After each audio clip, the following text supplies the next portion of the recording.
చెప్పండి అత్తయ్య.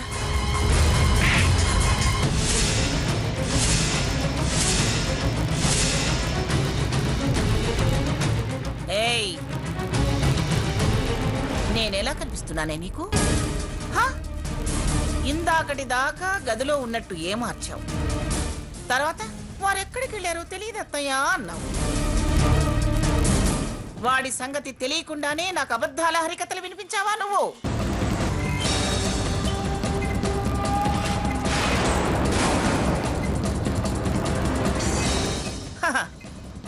ఏ కట్టుకున్న వాడిని రక్షించి సతీ సావిత్రినైపోదామనుకున్నావా? ఏయ్, అత్తగారి కంట్లో కారం కొట్టిన వాళ్ళకి అంత బిరుదేం రాదే.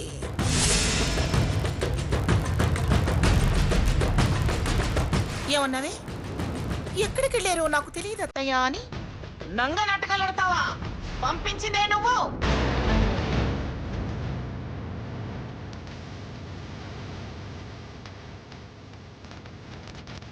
ఇప్పుడు పచ్చి అబద్ధాలు ఆడేది కూడా నువ్వే.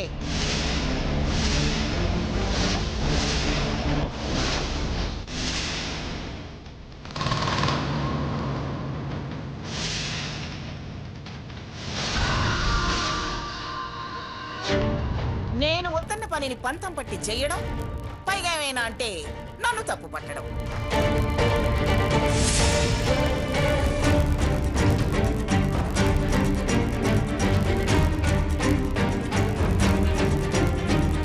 చూడవయ్యా చూడు, సొయ్యి అనగాని నాకు గారని వత్తాసు పలుకుతాగా వత్తాసు. అదేం చేసిందో చూడు.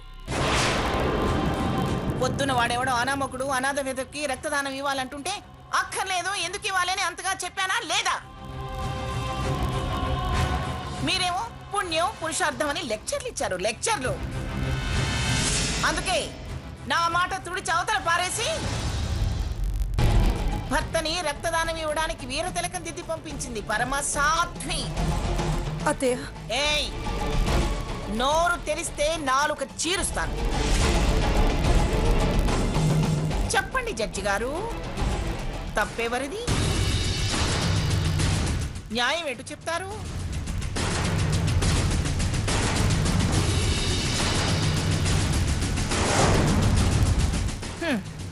ఇంట్లో నిజం దాచి మొగ్గుణ్ణి దారానికి పంపించిన వాళ్ళ వైపా?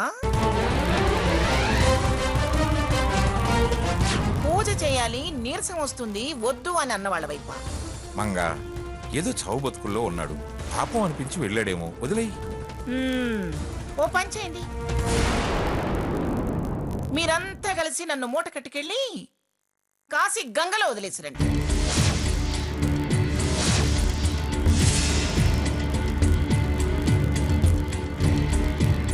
న్యాయం చెప్పవయ్యా మొగుడా అంటే వదిలే అంటావేమిటి?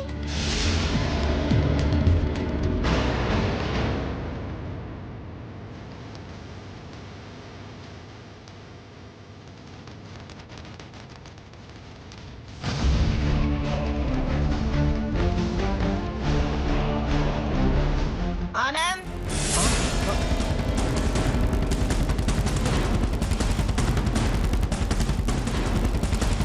రా ఇటురా.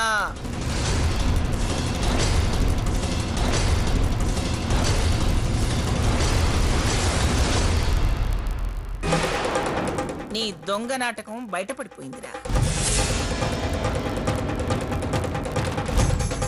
ఇక దొంగతనం గాటెళ్లాల్సిన అవసరం లేదు.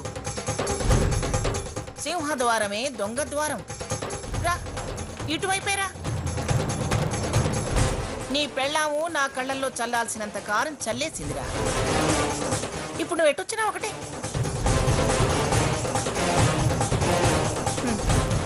కనుక్కోలేననుకున్నావా? ఒరేయ్, నువ్వెక్కడికెళ్ళొచ్చావో నాకు తెలుసు. రాధాకృష్ణ నాకంతా విపులంగా చెప్పాడ్రా. నీ పెళ్ళాం మాటలు వింటే ఇదిగో ఇలా దొంగ బతుకే బతకాల్సి వస్తుంది. నీ పెళ్ళాం కరుణేష్ మంత్రేం కాదు, పెద్ద మాంత్రికురాలు. అమ్మా వద్దు, విషయం అంతా తెలిసాక ఇంకా సంజయ్ ఏమిట్రా? అవసరం లేదు, వెళ్ళు. వెళ్ళి ఆ ఆసుపత్రి బట్టలు మార్చుకురా, పూజకి టైం అవుతుంది.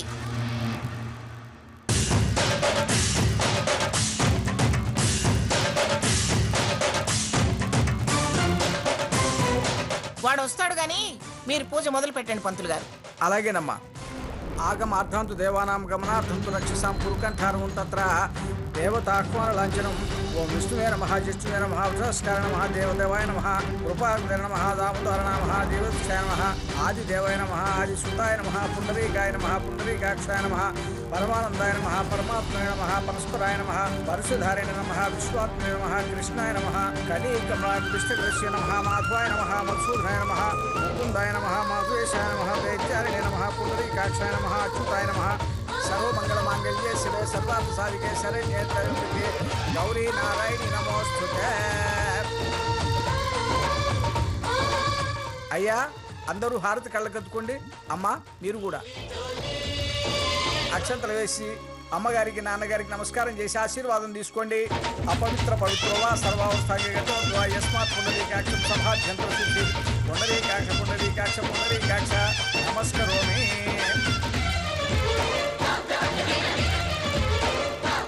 పైడి అంగారు భోజనాల ఏర్పాట్లన్నీ చూడు. అట్టగినం గారు. పూజారి గారు, అమ్మా, పెద్దల ప్రసాదం అందరికి పంచండి. అలాగేనమ్మా.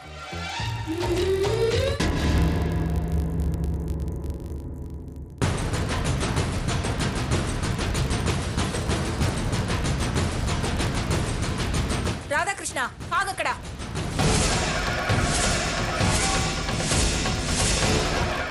ఏంటి ఎంత సౌండ్ ఇచ్చింది? కొంపదీసి నా మ్యాటర్ లీక్ అయిందా? యార్డులో మిర్చి ఘాటుగా ఉందా? నీ రెండు కళ్ళల్లో అలాంటి కారమే పెట్టాలి.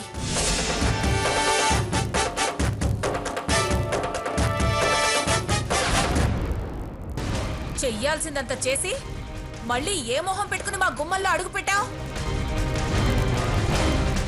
సావిత్రి, నాన్న, మీరు అమ్మని ఆపొద్దు.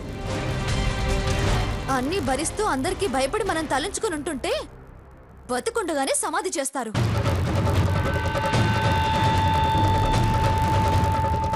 ఏం బాబాయ్, మీకు మేమేం ద్రోహం చేశామని మాకింత ద్రోహం చేయాలని చూసావు? ద్రోహమా?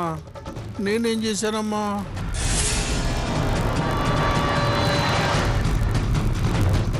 సిగ్గు లేకుండా ఏం ద్రోహం చేశానని ఎంత బాగా అడుగుతున్నావయ్యా.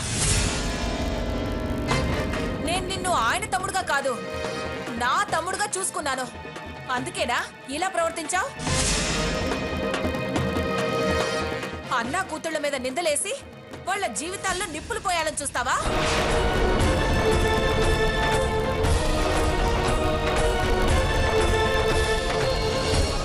బావని అది కాస్త కలివిడిగా ఉంటే దాన్ని ఫోటో తీసి నలుగురికి చూపించి మా బతుకు నవ్వులు పాలు చేసినప్పుడే నిన్ను మెడపట్టి బయటికి గెంటి మళ్ళీ లోపలికి రాకుండా చెయ్యాల్సిందే.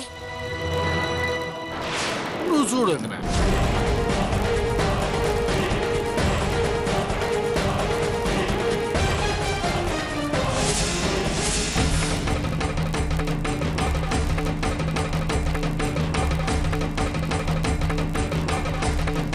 కానీ ఆయనకి ఒక్కగానొక్క రక్త సంబంధం, ఆయన మనసుకి కష్టం కలిగించడం ఎందుకు అని వెయ్యాల్సిన శిక్ష అల్లుడు గారు ఆ మంగమ్మ గారు వేసేర్లే అని సరిపుచ్చుకున్నావు. అదేనమ్మా, అదే అలసిగా తీసుకున్నాడు.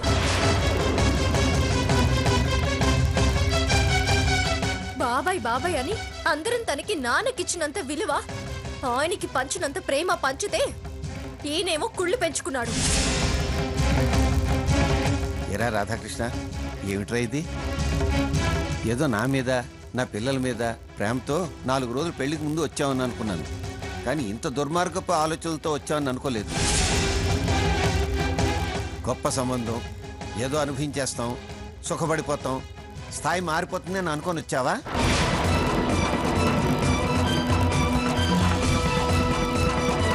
వచ్చే కన్నా నేను పడే మాటలు అవమానాలు నీకు అర్థం కావడం లేదా?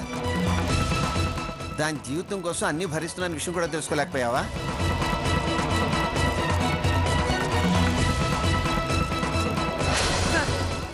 ఆలోచనే ఉంటే ఇలా పుల్లలు ఎందుకు పెడతాడు, మంట ఎందుకు ఎగతోస్తాడు? అన్న కూతుళ్ళు నీ కూతుళ్ళు కాదా?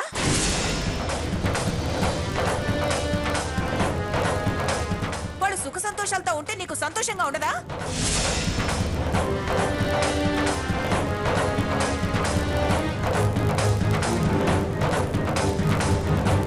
అదే మీ అన్నయ్య అయితే కనిపించిన ప్రతి మనిషికి నా తమ్ముడు కొడుకు డాక్టర్ చదువుతున్నాడని ఎంత గొప్పగా చెప్పుకుని మురిసిపోతారో.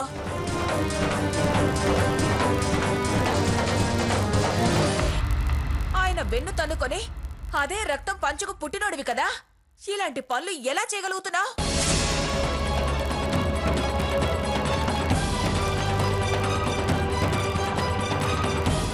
అసలు ఆయన కోపం అనేది ఎరగరు, పరాయి వాళ్ళని పల్లెత్తు మాట కూడా అనరు.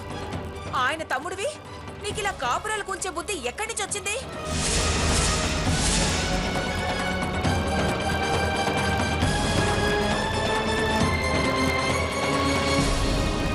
అయ్యో, అన్నయ్య పిల్లాడు చిన్నోడు, ఎదిగి చేతికి అందడానికి చాలా ఏళ్లు పడుతుంది.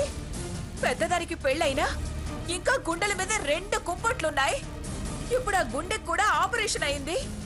అన్నయ్యకి ముందు ముందు ఎలా ఉంటుందో ఏమవుతుందోనన్న ఆలోచన లేదా? అయ్యో పాపం అన్న జాలి కూడా లేదా? పంచిన ప్రేమంతా పాముకు పాలు పోసి పెంచినట్టయింది. బాబాయ్ అంటే కష్ట సుఖాల్లో భాగం పంచుకునే మనిషి అనుకున్నాం. చిన్నప్పుడు భుజాన ఎత్తుకొని ఎత్తులో ఉంచాడు మా బాబాయ్ అని ఆనందించాం. కానీ ఇలా మేం పెరిగాక మా జీవితాన్ని, మా భవిష్యత్తుని ఇలా భూమిలో పాతేయాలని చూస్తాడు అనుకోలేదు.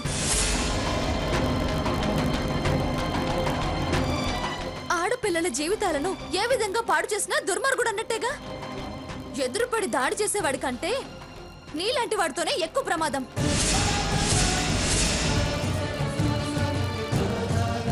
వాళ్ళ నుంచి తప్పించుకునే అవకాశమైనా ఉంటుంది. ఏం చేశామని మా మీదిలా కక్షగట్టి పగవాడిలా ప్రవర్తిస్తున్నావు?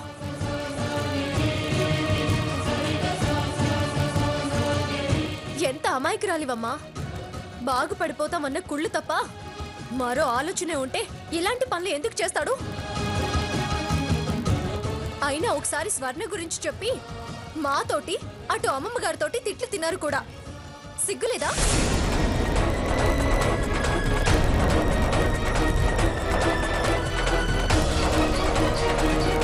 నా పెళ్లి చెడగొడితే నీకొచ్చే లాభం ఏంటి బాబు? చచ్చా, అలా పిలవాలంటేనే అసహ్యం వేస్తుంది. ఎంత అమాయకురాలివమ్మా. బాగుపడిపోతామన్న కుళ్ళు తప్ప మరో ఆలోచనే ఉంటే ఇలాంటి పనులు ఎందుకు చేస్తాడు?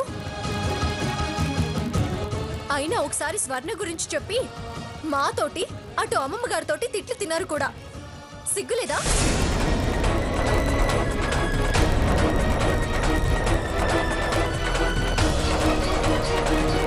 నా పెళ్లి చెడగొడితే నీకొచ్చే లాభం ఏంటి బాబు? చచ్చా, అలా పిలవాలంటేనే అసహ్యం వేస్తుంది.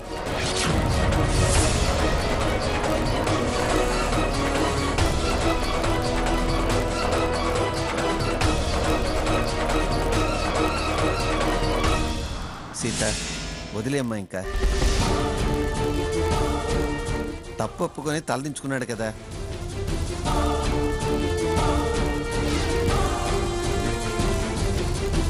చచ్చిన పావుని ఇంకా చంపకూడదు. అందరూ లోపలికి వెళ్ళండి.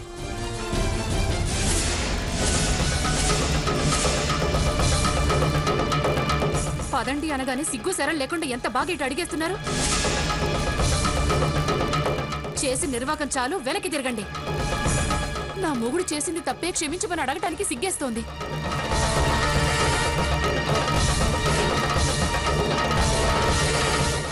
ఎవరి మొహం వంక సూటిగా చూడలేకపోతున్నాను. పుణ్యం కొద్ది పురుషుడు, దానం కొద్ది బిడ్డలు అంటారు. ఏ జన్మ పాపమో నా మొగుడయ్యావు.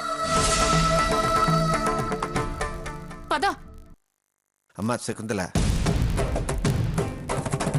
మరీ అంత మంచితనం పనికిరాదు బావగారు. మీకు మీ తమ్ముడి మీద ప్రేమ ఉండొచ్చు, కానీ అది ఆయనకి ఉండాలిగా.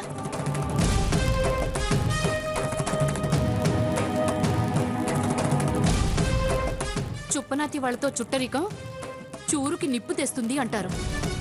ఇంకా ఈ మనిషిని ఇంట్లో ఉండమని తప్పు చేయకండి. వాళ్ళదంతా పొయ్యిలో పడుకున్న కుక్క బుద్ధి. లేచిన తర్వాత ఒళ్ళు విదిలించుకుంటారు, మళ్ళీ పాత బుద్ధి ప్రదర్శిస్తారు. మమ్మల్ని వెళ్ళనివ్వండి. తప్పు చేసింది తన భర్తే అయినా పిన్ని కరెక్ట్ గా మాట్లాడుతుంది నాన్న. వాళ్ళని వెళ్ళనివ్వండి. అవునండి, మీరు ఆపొద్దు. అవును నాన్న. వాడు బుద్ధి గడ్డి తిని తప్పు చేస్తే మనం తప్పు చేస్తామా? అప్పుడు మన విలువే ఉంటుంది.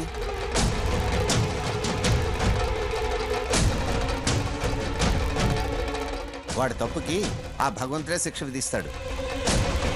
వాడిని ఇప్పుడు బయటికి పంపిస్తే మంగమ్మ గారి వియ్యం అందుకునేసరికి రామచంద్రకి కళ్ళు నెత్తికెక్కాయి. తమ్ముడుంటే నామర్దాన్ని తరిమేశాడు అని 10 మంది అనుకుంటారు. రేపు పొద్దున్నే ఊరికెళ్తే నేను తల దించుకొని తిరగాల్సి వస్తుంది. అది కాదండి. నువ్వు ఇంకేం మాట్లాడు సావిత్రి, వాడు ఇక్కడే ఉంటాడు.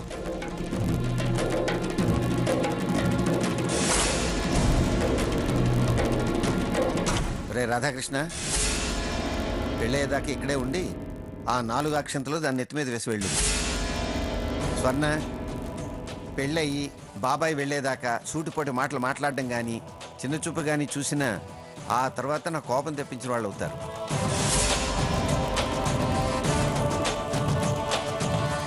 వెళ్ళరా నువ్వు, వెళ్ళి లోపలికి వెళ్ళు. వెళ్ళరా నువ్వు.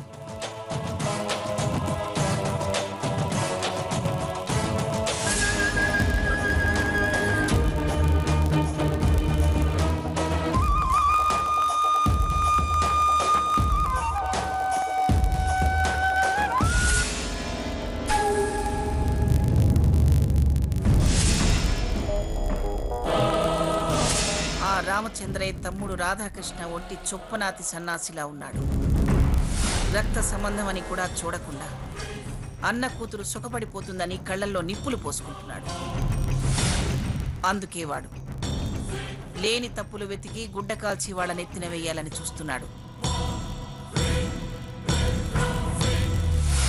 సీత అక్కడుండగానే ఇలా చేస్తే రేపది ఇంటికొచ్చాక వాడు వస్తూ పోతూ ఉంటే ఈ భోగభాగ్యాలు చూసి అస్సలు తట్టుకోలేడు. వాడు చూరుకి నిప్పంటించే వాళ్ళని అస్సలు దరిదాపులకు రాకుండానే చెయ్యాలి. వాణ్ణే కాదు, అసలు ఆ దరిద్రపు సంతని మా కమతపు కాంపౌండ్లో కూడా రావడానికి వీల్లేకుండా చెయ్యాలి. లేని తప్పులు వెతికి గుడ్డ కాల్చి వాళ్ళ నెత్తిన వేయాలని చూస్తున్నాడు. సీత అక్కడుండగానే ఇలా చేస్తే రేపది ఇంటికొచ్చాక వాడు వస్తూ పోతూ ఉంటే ఈ భోగభాగ్యాలు చూసి అస్సలు తట్టుకోలేడు. వాడు చూరుకి నిప్పంటించే వాళ్ళని అస్సలు దరిదాపులకు రాకుండానే చెయ్యాలి. వాణ్ణే కాదు, అసలు ఆ దరిద్రపు సంతని మా కమతపు కాంపౌండ్లో కూడా రావడానికి వీల్లేకుండా చెయ్యాలి. హద్దులు నిర్ణయించకపోతే మనం ప్రశాంతంగా బతకలేము. చెప్తా.